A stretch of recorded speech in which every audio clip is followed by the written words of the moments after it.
Hey, Van, Oh, I have a question for you. I've noticed on your videos and your YouTube that you've been talking a lot about the eclipse. yep. The eclipse is a big thing coming up. Once in a lifetime event, 100 years. 100 years. Wow. I don't think we're going to be here for the next one. Well, we do take pretty good vitamins, honey. True story, true story. You know, we are ready for it. We have our glasses right here. Yeah, you do. So, They look good. I think they're stunning. absolutely, Dancing. Do you hear that music? absolutely. I'm telling you. Well, I'm almost blinded by the light. There you go. There you go. So, give us a call because we won't leave you in the dark. You can reach us at 208-608-2791. All right, put those glasses on, and we'll end dancing. Go ahead. All right, ready? All right, cue the music.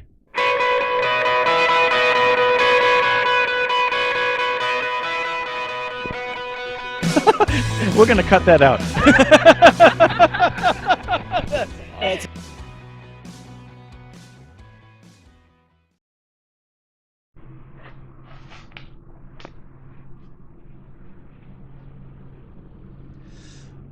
All right, back with the national forecast. Xavier Joubier's 2017 Total Eclipse Interactive Google Map. That's who we're using this. You go to eclipse2017.org, eclipse2017.org. Thank you, Xavier Joubier. All right, there's a beautiful track of where the eclipse will be. The blue line is the longest period of time, and then the total eclipse within the two orange lines. Let's go into Wyoming, Nebraska, eastern areas of Idaho, all the way back down to Kansas City. I think this area actually is going to be pretty good. The models are bringing some scattered showers and thunderstorms in through the morning hours, but I do believe they are going to break up from Scotts Bluff to North Platte, over to Kearney, Grand Island, Hastings, Casper, Wyoming, all looking good for the eclipse viewing experience going on into Monday. I like in our index, our Eclipse Weather Index, I like an 8 out of 10 for these areas. Now, there will be some clouds around, but I do think there'll be enough clearing that we'll see a good amount of sunshine, and then, of course, the darkness when the total eclipse occurs back through these areas. So Lincoln, again, Kearney, back through North Platte, Douglas, all looking pretty good. Scotts Bluff, through these areas. Now back down towards the southeast as you follow the eclipse path in Missouri, Kansas City, north of Kansas City along I-35. I think those areas will see scattered areas of showers, but still they'll be in and out really, in the morning hours. So I'm going to give them too an 8 out of 10. All the way down to southwest of St. Louis along 44, Jefferson City, Columbia, Cape Girardeau. I really think it's going to be real good, even in Paducah, Kentucky. I love saying Paducah, down there, southwest of Evansville. But that whole line, I believe, from southeast Missouri all the way back in towards Wyoming along the eclipse path will be good, at least partly sunny, and at best, mostly sunny skies to see that eclipse viewing experience. As you get down towards Nashville, though, and go down in towards, Chattanooga and the Smoky Mountains, that's where we'll start to see some issues. That's where we're going to start to see some showers and thunderstorms, which will be around for much of the morning in the overnight hours, and that's going to leave a lot of cloud cover. A lot of cloud cover. And you can see down here Nashville, Paducah, Clarksville.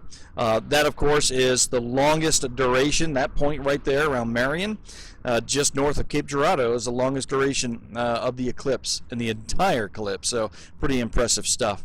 All right, so Nashville, Clarksville, down to the southeast through Murfreesboro, in towards just to the northeast of Chattanooga, down, say, to Greenville, Spartanburg. I think this is where things get, well, kind of dismal. This is where we'll see extended areas of clouds, some rain showers. I got to drop it all the way down to a 3. Yep, the eclipse viewing experience, a 3 out of 10 in these areas, from Nashville on down towards the Chattanooga area, and even into Greenville, Spartanburg area. You perhaps too could be in a 5 out of 10 in those areas. But here's the deal. High pressure will be dominating across that southeast coast, and I think from right around Florence back through Atlanta along I-20, that's where your dividing line will be between clouds and clearing.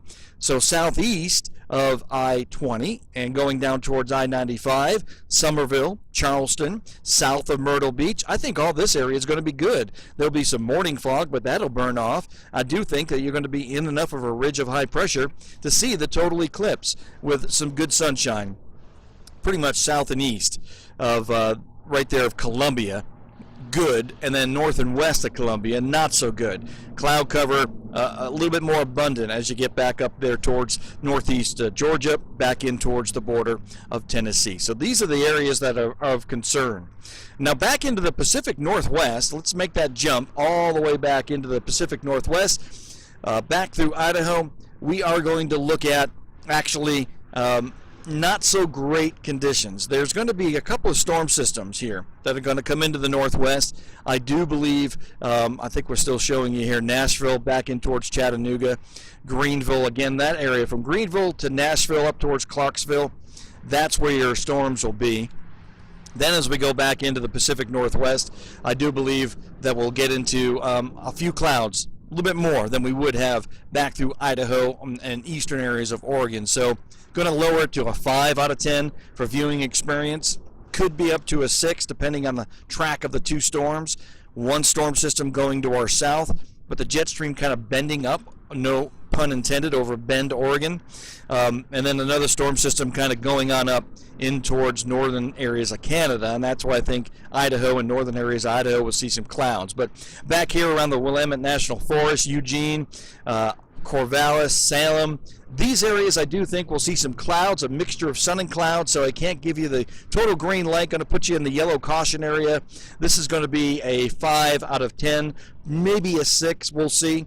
I think as you go further east into the Great Basin, conditions will improve a little bit.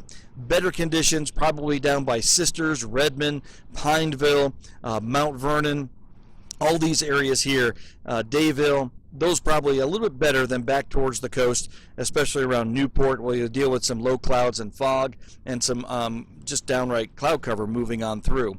John Day, I think, looks good. Unity looks good. And then as we talked about Idaho and Weiser, I think those areas will look fairly decent too, as most of that cloud cover will be back to the north. So that's the way things are shaping up with our national forecast. Tell your friends and family to check out the weather show at Vin Crosby on YouTube. I will give my best effort to give you the best cloud cover forecast with the exclusive Total Eclipse Weather Viewing Index, or the Weather Index for the eclipse. We'll think of a name for you. Thanks for tuning in. You're watching the weather show at Vin Crosby on YouTube.